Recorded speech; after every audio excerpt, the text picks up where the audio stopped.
thank you very much, and thank you to our audience who have come to hear today's talk. I'm joined by Camilla Smiley from the Good Schools Guide, who started teaching through the Teach First scheme when you left university, and now work with the Good Schools Guide, and David Quintrell, who has been at Brewin Dolphin for 23 years. Yes. Man you don't look like you've been there for 23 years, but that's fantastic. Now, you're here, I said rather facetiously at the end of the last session, you're here to tell parents how on earth they're going to pay for private school education, as it were, and obviously I am the parent of two pupils at private schools. So there are straightforward ways of paying in terms of planning ahead and saving, and there are also ways to access bursaries. But our previous talk, we also, it wasn't sort of head-to-head, as it were, but we had the contrast, as it were, or the choice between going boarding and going day. Now, one of the things that parents think about, particularly when they think about boarding, is boarding costs a lot more. So, David, can I start with you? What are the real costs when you... Because actually, if you bother to do an Excel spreadsheet, the cost of feeding your child at home or being fed at school, it may turn out to be rather different. Yeah, I mean, I think certainly in terms of the financial planning aspect, and I'm sure Camilla will come on to more detail, I think when you're looking at how to plan for savings, doing that cash flow analysis, as we would sort of professionally call it, is key. And that's building in costs such as fees, but also the hidden costs, as Camilla will cover. But also things like inflation, school fee inflation, looking at the structure of one's affairs, so looking at the impact not just of paying for school fees in isolation, but also the impact of that on the parents' own financial plans in terms of retirement planning, what post-school fee planning looks like.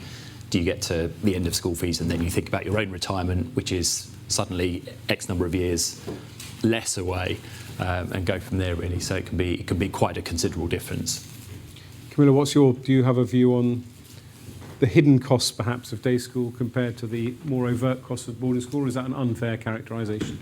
I think what quite a lot of people would be surprised by when they look at the figures, as you say, is that the gap perhaps isn't as extreme as you might think. I think the headline costs are obviously very different. What you see is the headline. Yeah, exactly. So what you see is this will be £40,000 a year, this will be £25,000 a year. I mean, neither of them are particularly appealing, but we know which one is more so.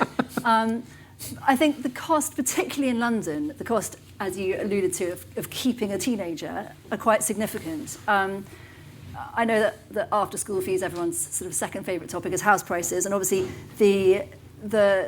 as soon as you're buying into an area where you've got access to brilliant local schools, then you're paying a premium for those houses.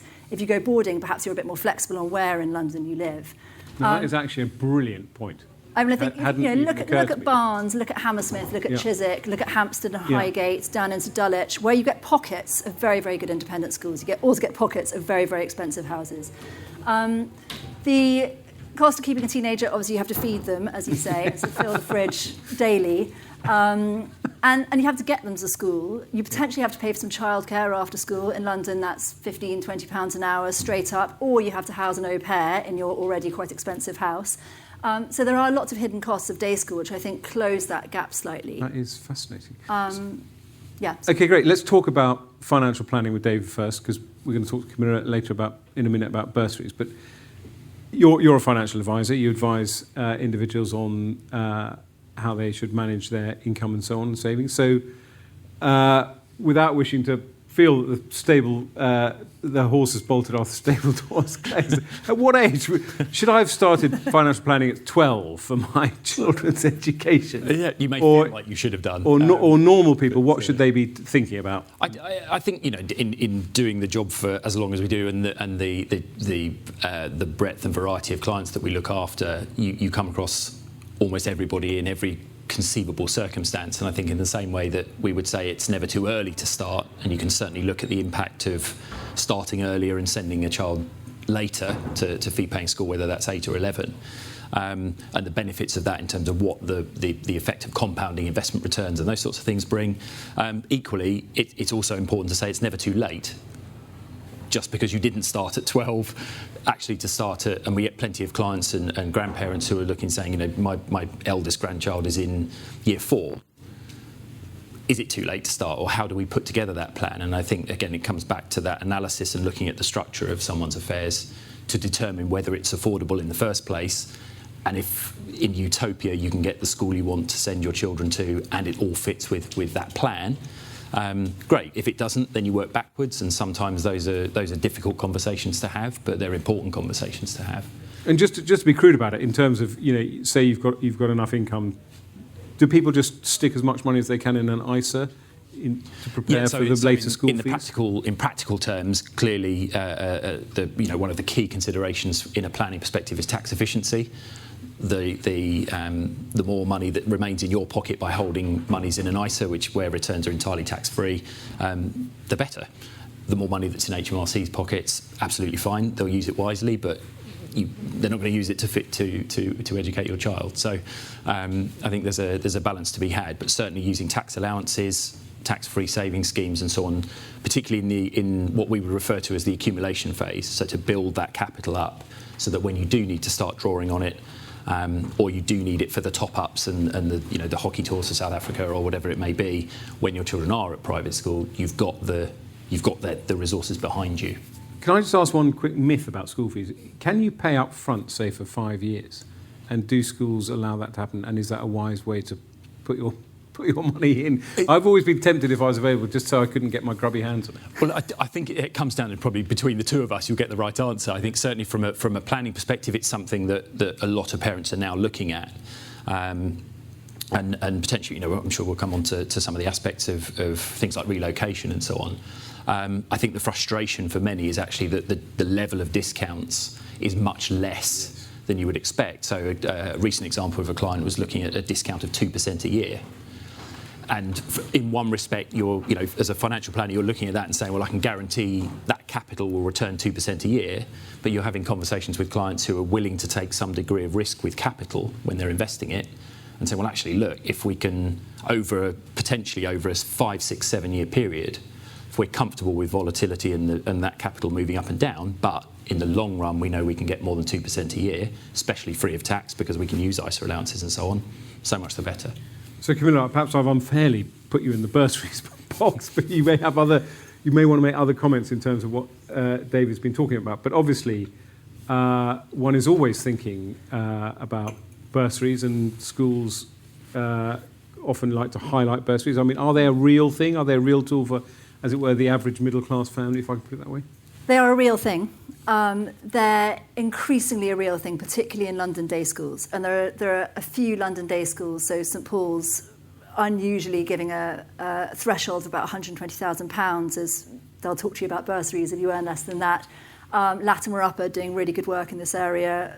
Dulwich, Jag, some schools doing a lot of work to increase access. And I think it comes from a very genuine place, actually, that sort of leaving this ivory tower reputation behind, I suppose, and making sure that these day schools are really stimulating, really exciting sort of microcosms of the community around them, and making sure that the best and brightest year sevens are in those schools, regardless of their ability to pay. So, yes, bursaries are real. I think that, a lot of the schools' funds have been pulled away from scholarships in that regard. So it's no longer, now if you're very good at sport or music or art or drama or academics, you might be looking at a 5 or 10 or 15%, 20% even scholarship.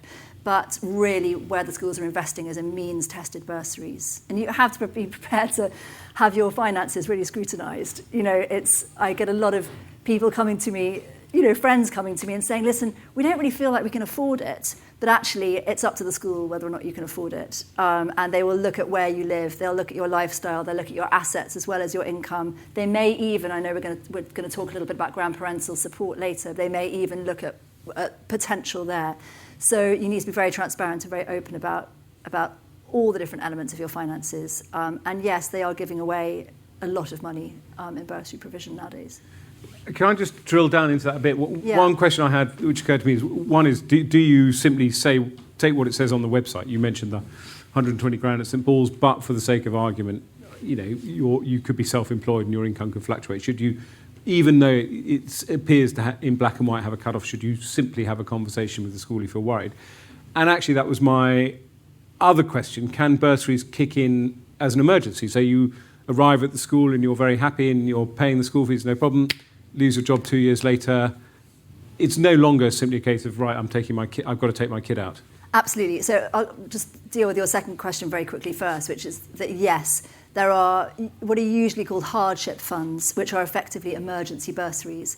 And schools will have different policies on this. And in fact, schools' policies will fluctuate over time depending on how rich they're feeling, how much money they've got to distribute. Obviously, the past 18 months has been really difficult for schools in that regard. But there are emergency funds available. And sometimes it'll be, perhaps your child's just started year 10, so just started a 2-year GCSE course, and the school will ensure that that child is able to remain in school until they've done their GCSEs and then work with you to find a more appropriate sixth form. So it might just be to tide you over until the next good time to leave, rather than leaving you in the lurch. Yes, there is that money there. In terms of bursaries and accessing them, I think that picking up the phone and speaking to people is really important. So we would always advise clients to go to the schools themselves and speak to registrars and be very open, even before you're filling in the registration form, be very open about your circumstances and the kind of bursary that you'd be looking for if your child was offered a place. I think, ticking the box on the registration form and hoping for the best, you need to have a plan B. You don't know what these schools are going to say. So I think the more that you can speak to people, the more you can speak to registrars. I mean, today is the perfect opportunity. The better idea you can get before your child sits those exams of whether or not you could actually take up a place if it was offered. So I want to talk to the one issue which caused me to have a flaming row with my mother when I read 90% of grandparents. I mean, my mother's fond of saying she's in the elite 10%, but I hadn't realised in this category. So is it now becoming much more common for the extended family, as it were, to chuck some money in the pot, if I can put it that way? I think it's a combination of reasons. And I think certainly where it comes to grandparental support, sometimes that's simply a fact of circumstance. So grandparents will be looking at the value of their estate. They have an inheritance tax problem, or they have an inheritance tax liability, and giving away money is one of the ways that you can reduce that problem. And there are various ways that can make that problem go away much faster than the textbook, which is a 7-year exemption period for gifts from capital. So quite often you'll have parents who are in this, or the parents of the child going to school, who are in the sort of, I suppose what I would bitterly say, the kind of golden generation of final salary pensions in payment, inflation proofed and so on, who have excess income, and that excess income can be given away immediately exempt from IHT. So quite often they'll look at making those regular gifts, and those regular gifts can be utilised for school fee planning and so on. Equally, there are schemes that can use excess capital to provide a tax-efficient income, or potentially through trusts, which is probably a subject for another day, given the complexity and the breadth of that. But it's becoming much more common. But it is an interesting point that you should have potentially a conversation with close relatives, just in the way you talk to the registrar at the school, because actually grandparents or other relatives it might not even occur to them that they could talk to their own financial advisor. Yeah. And actually find a very tax-efficient way to support their grandchildren. Yeah. I mean, most grandparents think it's about just writing out a cheque, and it's a bit of a pain, and I wish they hadn't asked, kind of thing. But actually, it could be pretty tax-efficient. Yeah, and I think equally, you're having those conversations which can feel very awkward. If you're the parent talking to the grandparent, you can sometimes, it's natural to feel that you're going with the sort of proverbial begging bowl, but actually, it's part of a sensible financial plan for the grandparents. And equally, not quite, if you don't ask, you don't get, but quite often we'll have grandparents saying, we're quite comfortable giving away capital, and parents at various points saying, look, it's your money, we don't want it. And again, it comes back to this cash flow planning and this strategy and making sure everything's as flexible as possible, so that as circumstances change, as fee-paying school comes onto the radar, or whatever the analogy should be, that clients have the ability to do that. People have the ability to do that and to make decisions accordingly. So is it becoming more common, and do the schools like it or not like it, for parents to pay school fees in monthly instalments rather than term by term? Is that something that's encouraged by schools, or is it Because it would make sense in terms of managing your cash flow over the year, because to pay in monthly instalments, but I don't know whether the schools like that. I mean, it seems just anecdotally in terms of the clients that I have, they're more often than not, it's monthly by direct debit, just purely for that cash flow, the cash flow side of it. I think going back to discounts, if you're paying termly up front, you're sort of saying, well, okay, what do I get for the 3 months I'm giving you? Not a lot. What do I do for the year up front? Not a lot. What do I do for the whole gamut? Not a lot. So I think that's more circumstantial of where we are with things like interest rates and so on. So I think more importantly, the school probably have it for the cash flow purposes, and that's that. But I guess it helps everyone. Brilliant. We've got a small but perfectly formed audience. I just wondered whether anyone wanted to raise, whether I'd missed any burning point that was agitating. But otherwise, I can say that Camilla and David, you're going to be here till about midnight. Absolutely. Available to, and you'll just be sitting in a corner outside waiting for people to come and ask you questions and to give them free advice. Yeah. Waiting for a phone call from my mum, actually, I think, to, Yeah, exactly. she's going to chip in after all. Yeah, quite right. So, look, David, Camilla, thank you so much for coming. It's been very instructional, and you will be available after this event for a bit of time if people bump into you outside and want to ask a burning question. Absolutely. So thank you very much. Thank you.